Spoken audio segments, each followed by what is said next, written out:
자, 오전 시간에 우리가 사도행전 말씀을 상고해 나가면서 네 번째로 전지역 순회 전도가 주어집니다. 18장에. 첫 번째로 예배에서 전도가 주어지죠. 18장 18절 보면 바울이 유대인들과 변론을 하고 여러가지 지역을 순회를 합니다. 자, 바울은 더 여러 날 유하다가 형제들을 작별하고 배 타고 수리아로 떠나갈 때 브리스길라와 아굴라도 함께 하더라. 바울이 일찍 소원이 있으므로 갱그레아에서 머리를 깎았더라. 에베소에 와서 저희를 거기 머물러 두고 자기는 회당에 들어가서 유대인들과 변론하니 여러 사람이 도울에 있기를 청하되 허락지 아니하고 작별하여 말하되 만일 하나님의 뜻이면 너희에게 돌아오리라 하고 배를 타고 에베소를 떠나 가이사라에서 상륙하여 올라가 교회의 안부를 물은 후에 안디옥으로 내려가서 얼마 있다가 떠나 갈라디아와 부르기아 땅을 차례로 다니며 모든 제자들을 굳게 하니라. 자, 바울이 마음속에 소원한 것이 있어 머리를 깎으며 결심한 것은 장차 로마를 향호하자는 그런 마음을 가지고 있었잖아요. 그래서 로마로 향하고자 하는 소원하는 마음을 갖고 바울은 기도했잖아요. 예배에서 말씀을 전하니까 믿음이 주어진 사람들이 더 있기를 간청하지만 작별을 하게 되어집니다. 자, 그래서 갈라디아 부르기아 땅을 신방하며 모든 제자들을 굳게 한다. 그래서 여기서 굳게 한다는 말은 의미는 뭐냐면 더 복음 신앙을 굳게 세워지도록 그렇게 하기 위해서 사도 바울이 신방을 각 교회를 순회 전도를 하게 되어지죠. 자, 예수님 오시기 전에 1075년 사무엘을 통하여 해마다 베들과 길갈과 미스바로 순회하여 그 모든 곳에서 이스라엘을 다스렸고, 그러니까 사무엘도 각 지역을 순회를 하면서 믿음의 형제들을 견고하게 세우도록 그렇게 했는데, 역시 사도 바울도 각 지역을 각 교회를 순회하면서 믿음을 굳게 하는 그런 일들을 했습니다. 자, 바울이 유대인들과 변론하고 여러 지역을 순회합니다. 그래서 땅끝 전도를 위해 로마를 향하고자 하는 결심을 사도 바울이 가지게 되죠. 그래서 예배소에서 말씀을 듣기를 원하며 머물기를 간청하나 후일을 약속하며 떠나게 되어집니다. 자, 그래서 전도를 하죠. 갈라디아를 비롯한 여러 교회를 순회 전도를 하게 되어집니다. 자, 이렇게 땅끝까지 전도하면서 전지역 순회 전도가 주어지죠. 바울이 복음을 전하고자 하는 열정 때문에 에베소에 머물지 않고 각 지역 교회를 순회하며 장차 로마로 향하고자 결심을 하게 되어집니다.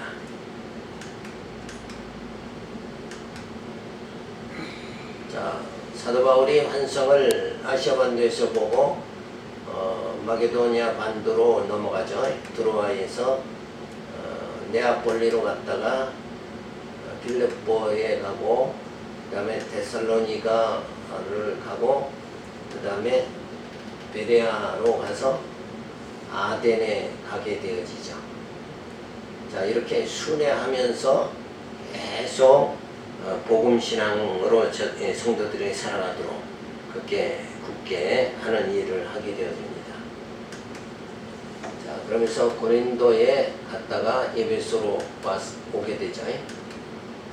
자, 18장 24절에 보면 유대인 아볼로가 성경으로 예수가 그리스도임을 전합니다. 자, 알렉산드라에서 난 아볼로라 하는 유대인이 에베소에 이르니 이 사람은 학문이 많고 성경에 능한 자라. 그가 일찍 주의 도를 배워 열심으로 예수에 가는 것을 자세히 말하며 가르치나 요한의 세례만 알따름이라. 자, 여기서 요한의 세례만 알았다는 말은 무슨 말이에요? 자, 요한의 세례만 알았다는 건 율법에 의한 목회를 했다 하는 얘기예요. 근데 지금은 우리가 복음신앙으로 복음적인 목회를 해야 되죠. 그러니까 복음적인 목회라는 것은 뭐냐? 예수가 그리스도라는 것을 잘 전하는 예수 중심의 그런 신앙생활 하도록 이렇게 하는 거. 그러니까 구약의 요한의 세례만 알다 하는 것은 결국은 구약의 신앙, 그런 신앙, 율법 신앙에 의존해서 신앙생활하는 그것을 말하는 거예요. 자, 그러니까 요한의 세례다 그러면은 침례를 말하는 거죠. 물에 들어갔다 나오도록. 근데 사실은 진짜 참 세례 그거는 성령의 인치심이죠. 성령께서 우리를 인쳐 주셔야 우리가 이렇게 완전히 육적 삶이 아니라 영적 삶으로 살아가도록 그렇게 만들어집니다. 자, 형제들을 저를 장려하며 이러더라. 아볼로가 아가야로 건너가고자 하니 형제들이 저를 장려하며 제자들에게 편지하여 영접하라 했더니 저가 가며 은혜로 말미암아 믿은 자들에게 많은 유익이 주니 이는 성령으로서 예수는 그리스도라 증거하여 공중 앞에서 유력하게 유대인의 말을 이겨미러라. 자, 그래서 예수 중심의 이 신앙생활 하도록 당시에는 거의 모세 중심의 신앙생활이었는데 예수 중심의 신앙생활, 율법 신앙이 아니라 복음 신앙으로 이렇게 잘 가르쳤다 하는 거죠. 자, 그래서 아볼로는 학문이 많고 성경에 능하여 예수에 관한 것을 가르치나 요한의 세례만 할 뿐이었다. 그렇게 말하죠. 그래서 하나님의 도는 브리스길라와 아굴라가 아볼로를 데려다가 하나님의 도를 더 자세히 풀어 가르치게 되어집니다. 그러니까 브리스길라와 아굴라는 사도 바울을 먼저 만났죠. 만났으니까 예수 신앙, 복음 신앙을 가지게 됐죠. 그러니까 이제 아볼로를 데려다가 더 하나님의 도를 더 자세히 풀어 가르칩니다. 자, 그러면서 아볼로가 아가야로 가서 믿는 자에게 예수가 그리스도임을 전하여 많은 유익을 주게 되어집니다. 자, 예수님 오시기 전에 1010년에 다윗을 통해서 그의 소리가 온 땅에 통하고 그의 말씀이 세상 끝까지 이루도다 하는 말씀이 있죠. 말씀이 널리 전파될 것을 벌써 예언을 해주고 있습니다. 자, 그래서 유대인 아볼로가 성령으로 예수가 그리스도임을 전하게 되어지죠. 자, 아볼로는 지식이 많은 자로 예수를 전하는 세례 요한의 세례만 할 뿐이었죠. 그래서 브리스길라가 아볼로를 데려다가 하나님의 도를 가르칩니다. 자, 아볼로가 아가야로 가서 예수가 그리스도임을 가르쳐 유익을 주게 되어집니다. 자, 이렇게 우리가 배웠으면 배운 대로 복음을 또 전할 수 있도록. 그래서 복음은 한 사람이 이렇게 깨달아서 전하면 그걸 듣는 사람이 두 사람, 세 사람 계속 이렇게 전파가 되어져야 돼요. 근데 그거를 다 내가 먼저 발견했다 그래서 독점하려고 한다든가 이런 거는 잘못된 거예요. 계속 복음은 값없이 어때요? 전해져야 된다. 자, 그런 모습을 여기서 우리가 성경에서 볼 수가 있죠. 자, 이렇게 하면서 땅 끝까지 전도가 되어지면서 전 지역 순회 전도가 주어집니다. 아볼로는 성경학자로서 세례 요한이 증거한 예수를 전하다가 브리스길라에게 말씀을 듣고 죽으심과 부활하심을 전하게 되어집니다. 예수의 죽음과 부활, 이것이 바로 뭐예요? 복음이죠. 복음의 핵심은 예수의 죽음과 부활이다. 다시 말해서 우리의 육은 죽고 우리 영이 사는 거, 그쵸? 그게 복음이다. 이거. 자, 19장 1절에 보면 이 바울이 에베소에서 제자들에게 안수해 성령을 받게 합니다. 자, 아볼로가 고린도에 있을 때 바울이 윗지방으로 다녀 에베소에 와서 어떤 제자를 만나 가로되 너희가 믿을 때 성령을 받았느냐 가로되 아니라 우리는 성령이 있음도 듣지 못하였노라. 바울이 가로되 그러면 너희가 무슨 세례를 받았느냐 대답하되 요한의 세례로다. 바울이 가로되 요한이 회개의 세례를 베풀며 백성에게 말하되 내 뒤에 오시는 이를 믿으라 하였으니 이는 곧 예수라고는 저희가 듣고 주 예수 이름으로 세례를 받으니 바울이 그들에게 안수함에 성령이 그들에게 임하심으로 방언도 하고 예언도 하니 모두 12사람쯤 되니라.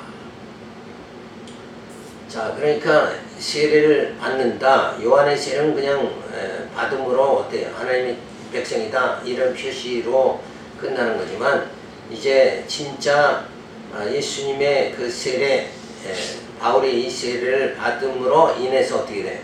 성령을 받는 이런 역사가 주어졌다. 그래서 성령을 받으면 어때요?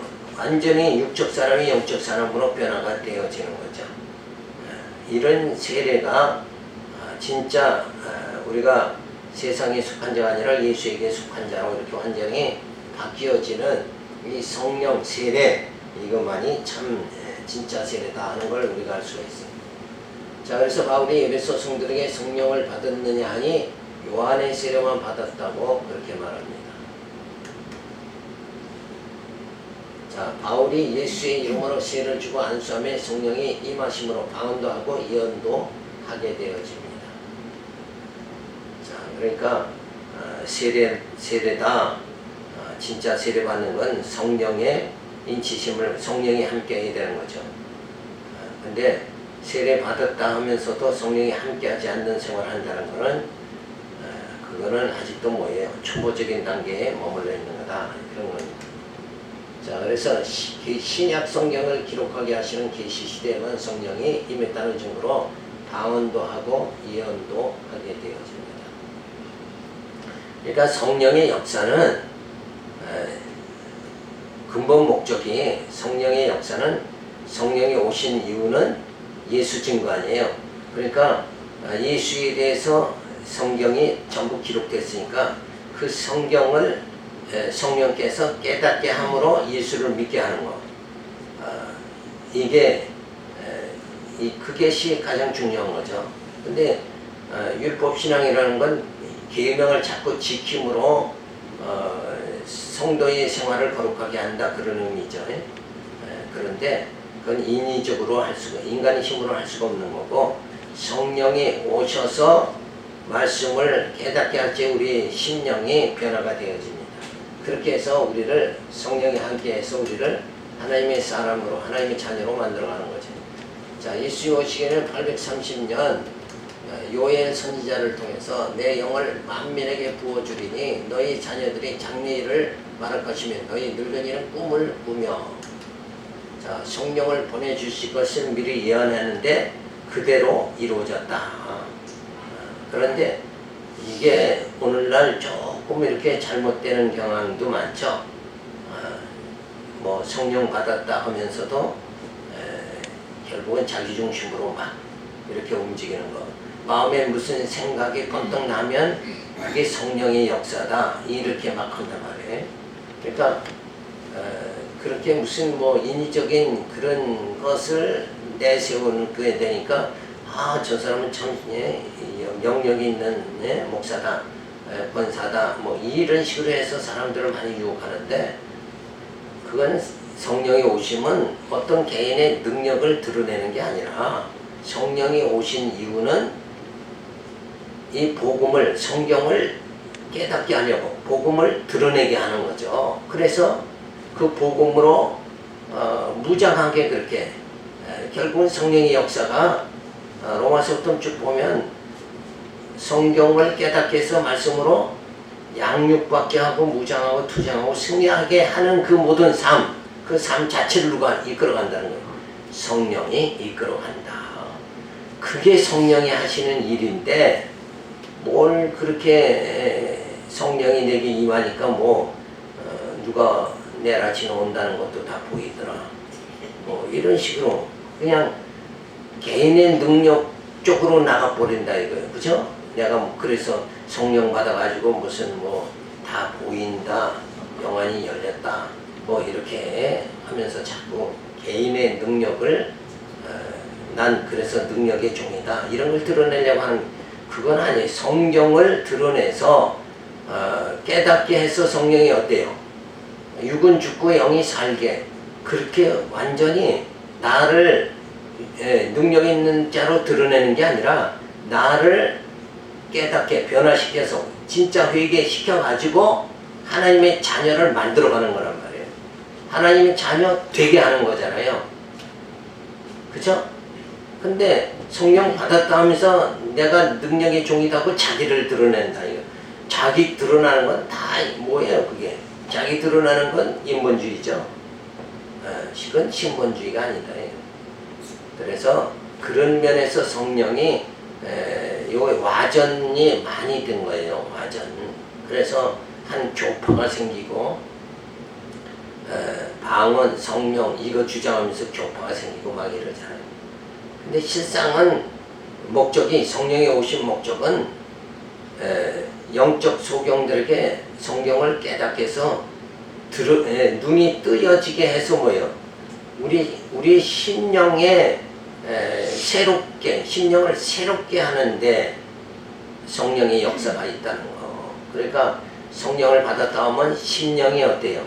새롭게 되어져야 되고, 그 다음에 신의 성품에 이르게 되어져야 된다.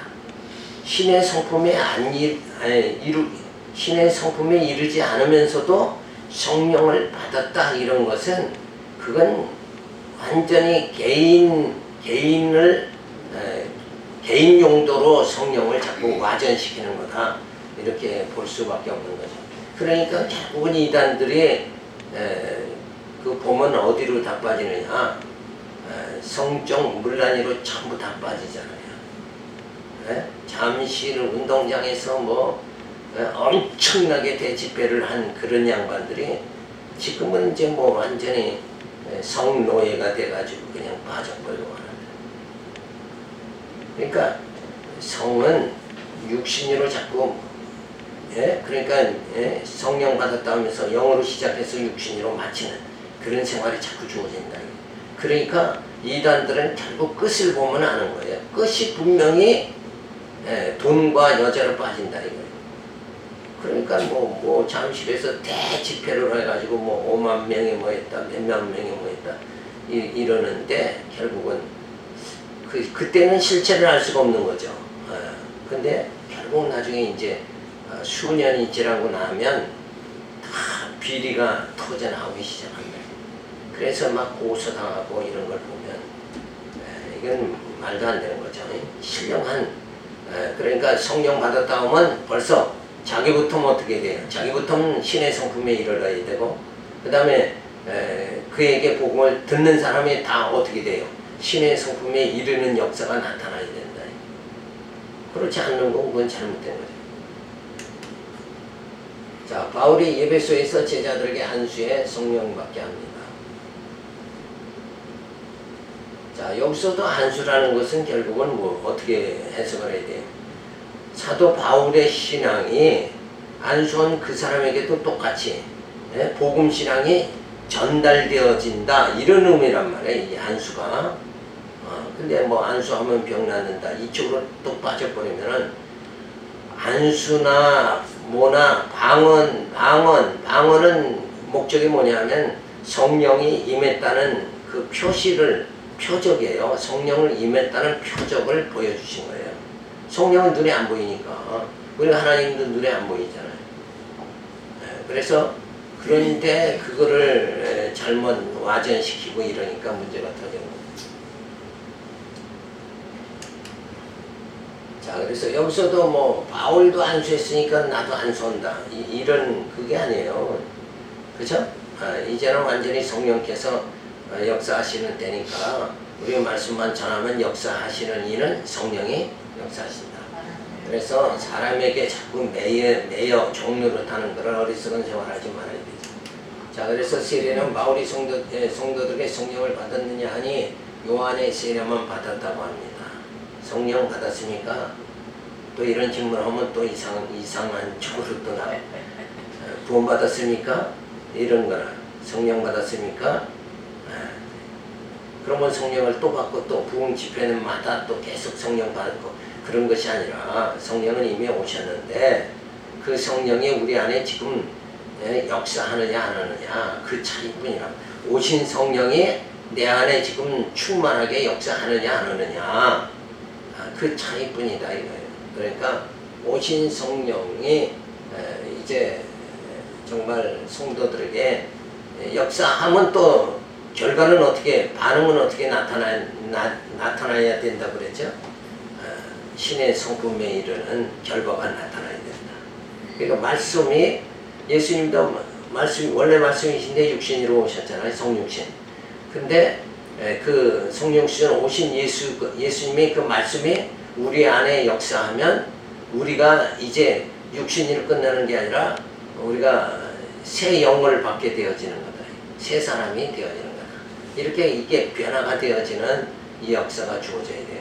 근데 육체 일, 갈라디아서 5장 16절에 육체 일은 현저하니 하고 방탕과 음란과 이런 거에 그냥 빠져버린다 그러면 그는 육신으로 성령 받았다고 말로만 하는 거지 사실은 육신에 머무르고 있는 자잖아요. 그러니까 성령 받았다는 것은 신의 성품에 이르러야 된다. 성령께서 와서 하시는 거는 바로 그 일을 하는 거다. 예수의 사람을 만드는 거잖아요. 근데 뭐 성령 받았다고 하면서 자기 능력만 자랑하고 안진병이 일으켰다, 뭐 암을 고쳤다 이래가지고 그 지폐만 그냥 해가지고 가슴을 후벼 파가지고 피가 나오면 이제 역사가 곧 나타난다. 이렇게 인위적으로 하는 그런 어리석은 자들도 있단 말이에요. 성령 받았다 하면 그러면 뭐가 나타나야 된다. 그게 아니라 우리의 성품이 뭐예요? 완전히 바뀌어지는 그런 신의 성품에 이르도록 그렇게 되어져야 된다. 자, 그래서 예수의 이름으로 세를 주고 안수하니 성령이 임하여 방언한다. 그러니까 방언이라는 자체도 뭐예요? 성령이 임했다는 증거다. 그러면 결과는 어떻게 나타나야 되느냐? 성령 받았으면 신의 성품에 이르러야 된다. 육의 사람이 영의 사람이 되어야 된다. 이렇게 바뀌어져야 된다는 이걸 생각을 해야지 성령 받았다 그러면 내가 능력의 종이다 이거부터 내세우면 안 된다. 그럼 능력의 종으로서 한 일이 뭐가 있어요? 그죠? 돈만 많이 모으는 거지 뭐 사람 숫자는 뭐. 자, 그래서 계시는 방언과 예언은 계시 시대에만 주어지는 것이다. 자, 그래서 땅 끝까지 이렇게 해서 전도가 계속되어집니다. 그래서 전지역 순회 전도를 하죠. 성령이 이미 임하시어 교회를 인도해 나가시니 지금도 성령을 받는다. 방언과 예언을 하는 시대가 아니라고 봐야 한다. 자, 그러면 아직도 이제 막 오순절 신학을 나온 사람들은 이런 말에 다 걸려 넘어지는 거예요. 그들은 이 방언을 생명같이 한단 말이에요. 근데 방언보다 더 확실한 게 뭔가? 요 계시의 말씀이다. 성경이 더 확실한 거예요. 꿈보다 성경이 더 확실하고 환상보다 성경이 더 확실하고 그죠? 그리고 이 성경을 통해서 성령이 역사할 때 우리가 육의 사람이 뭐예요? 영의 사람으로 점점 점진적으로 성화가 이루어지도록 그렇게 하시는 거죠. 자, 예수님이 죽으시고 부활하신 후에 성령 강림하십니다. 그래서 교회 시대, 그러니까 예수님은 이 땅에 오셔서 육적으로 이렇게 복음 역사를 이루어 나갔지만 이제 예수님이 다시 가셨다가 성령 보이사로 오셔서는 영으로서 복음 역사를 이루어 나가는 이것을 교회 시대에 주어지는 거죠. 그래서 성령 강림하심으로 인해 주어지는 게 뭐냐? 말씀으로 성령께서 우리를 양육하고 무정하고 투쟁하고 승리하게 그렇게 만든다. 그러니까 양육은 잘 양육받으려면 어떻게 되어지는가? 그 성경의 로마서에서는 뭐예요? 칭의의 복음으로 이제 너는 죄인이 아니라 죄의 무거운 짐에서 다 벗어나야 된다. 벗어나게 해주셨다. 그러니 너는 의인으로서 이제는 복음의 역사를 이루어나가도록 땅 끝까지 복음을 전하도록 그 일에 매진해야 된다. 자, 이렇게 해서 요한의 세례를 받은 사람들은 가서 잘못하면 또 회개하고 버터리스하고 막 기도원 다니고 이런 식으로만 계속 반복을 하지만은 이제 성령이 오셨으니까 우리의 모든 죄가 주홍같이 붉을지라도 양털같이 희게 해주신다. 그래서 그 역사를 이미 선언이 됐으니까 죄 없다고 선언이 됐으니까 죄 없는 생활을 할 수 있도록 어떻게 돼요? 성령께서 우리를 말씀 깨달아가지고 우리 속에 있는 이 탐욕을 죄성을 소멸시키는 역사를 부단히 해주시잖아요. 그래서 우리는 성도의 거룩한 삶을 살아갈 수 있게 그렇게 되어진다. 그러면서 거룩한 성도의 삶을 말씀에 의해서 점점 어때요? 거듭난 영이 중생한 이성이 이제 말씀에 의해서 점점 거룩한 생활을 하면서 우리의 영이 자라나도록 그렇게 하시는 역사가 주어진다. 영이 자라나야 돼. 성령 받았다 하면 거룩한 삶이 주어지고 영이 거룩해지고 자라나야 되는데 이 성령파, 성령을 받았다 이러면서도 그냥 육에 그냥 머무르는 사람들이 많이 있다. 그 자체 성경을 그러니까 올바로 이걸 인식을 하지 못하는 거예요. 성령이 오셔서 하는 일이 뭔가 그 세 가지를 말씀드렸죠. 성령이 오셔서 하는 일이 뭐라고 그랬어요? 죄에 대해서, 의에 대해서, 심판에 대해서 그걸 깨닫게 하는 거예요. 그렇죠? 죄에 대해서, 의에 대해서, 심판에 대해서. 그럼 벌써 뭐예요? 이 복음을 깨닫게 그렇게 되는 거죠. 복음을 깨닫고 말씀으로 거룩한 생활이 주어지고 영이 자라나고 그리고 구원에 이르는 그 삶을 이루시기 위해서 성령께서 오신 것이다. 그런데 그 세 가지 단계로 이렇게 성령이 오신 이유는 우리로 하여금 거룩하게 영이 자라게 그리고 구원에 이르게 이 단계에 죄에 대해서 의에 대해서 심판에 대해서 이거를 다 깨달아 가도록 성령이 역사해 주시는데 그쪽으로 생각 안 하고 그냥 뭐 병이나 고치고 능력이나 받고 뭐 이렇게 하는 요 육신에서 떠나지 못한 그런 모든 삶으로 들어가는 거 이런 거는 아직도 성경을 확실하게 깨닫지 못해서 그렇지. 그래서 성령 강림하신 이유는 하나님의 자녀들을 어때 말씀으로 양육하고 무장하고 투쟁하고 승리하도록 하기 위해서 이 자체가 신약 성경이죠. 로마서부터 계시록까지 신약 성경 그대로 깨닫게 해서 우리 영이 거룩해지고 우리 영이 자라나야 되잖아요. 그리고 구원에 이르는 이런 삶을 살아가도록 해야 된다. 그래 그게 바로 뭐예요? 성령 세례 받은 자다. 그런 삶을 살아가는 자가 다 성령 세례를 받은 거예요. 자, 그래서 성령이 하시는 일을 말씀을 듣게 하시고 깨닫게 하여 그리스도의 영으로 성숙하게 자라나게 하여 하나님을 경외하도록 그렇게 만드시는 그 일을 성령께서 하신다. 그러니까 영은 하나도 성령 받았다 하면서 영은 하나도 자라지 않은 상태. 그렇죠? 생각하는 게 우둔하고 그리고 생각하는 건 늘 무슨 생각만 해요? 육의 생각만 하고 이렇게 살아간다 그러면 그래서 그냥 늘 만나면 뭐 또 자랑하기에 바쁘고 이게 다 육의 생활이잖아요.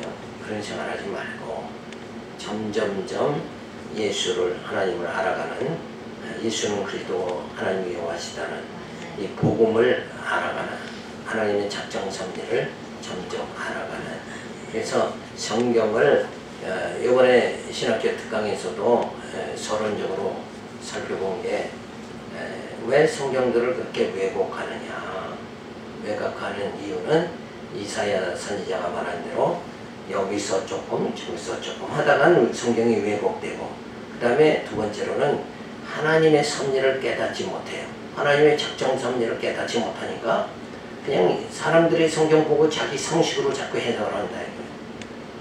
그러면 다 인간은 다 똑같으니까 그거 말이 맞지 이렇게 하는데 사실은 뭐예요? 하나님 섭리를 깨달아야 된다. 그래서 성경을 이렇게 볼 수 있느니 눈이 열려야 된다. 그런 거를 특강에서 했는데 어쨌든 어떻게 눈이 떠여져야 되느냐 바로 여기 이거죠. 성령이 오신 말씀으로 양육 무장 투쟁 승리 이렇게 눈이 뜨여져야 돼요. 이 양육 무장 투쟁 승리하는 생활을 한다는 건 벌써 뭐예요? 영이 거룩해지고 영이 자라나는 단계가 돼요. 싸운다는 건 투쟁한다는 건 벌써 영이 자라나야 투쟁할 수 있는 거죠. 그죠? 전혀 뭐 백치 상태에서는 그냥 영이 투쟁을 못한다. 그러니까 말씀을 어느 정도 깨달아야 예수님이 시험 받을 때도 이 돌로 떡덩이 내게 하라니까 사람이 떡으로만 사는 게 아니라 하나님의 말씀으로 사는 것이다. 이러고 단번에 물리치잖아요. 이런 영적 지식이 좀 주어져야 된다. 그 일을 하시는 분이 바로 누군가? 성령이 깨닫게 하시는 거다. 그러니까 성령이 오신 것은 우리를 깨닫게 해서 점점 예수를, 하나님을 알아가게 그렇게 만드는 거. 그래서 하나님을 경외하는 자로 되어지도록 그게 하는 일이 성령이 하시는 일이란 말이에요. 그러니까 성령은 점점 우리를 깨닫게 해서 하나님 경외하도록, 이렇게 하나님께 집중되도록 이렇게 하는데, 이게 성령 잘못 받은 사람들은 그냥 다 땅의 일만 얘기해. 병 고치고 뭐 이런 것만 다. 하나님 경외하라는 소리는 안 한단 말이에요. 성령 받았으면 하나님 경외를 해야죠. 그죠? 이게 근본적인 것이다. 그래서 세상은 이렇게 막 왜곡시키고 그러다 보니까 이제 막 정치 목사들이 나타나가지고 한국에는 그냥 지금 뭐 대소동이 일어나고 이런 걸 볼 때 진리가 온전히, 진리가 성경신학이 제대로 전달이 안 되니까, 성령이 뭔지를 모르니까 이제 막 이렇게 하는 게 주일이다 그거잖아요. 그냥 세상을 막 이렇게 막 해서 변화시키는 그런 게 뭐 기독교다 이런 그거 아니잖아요.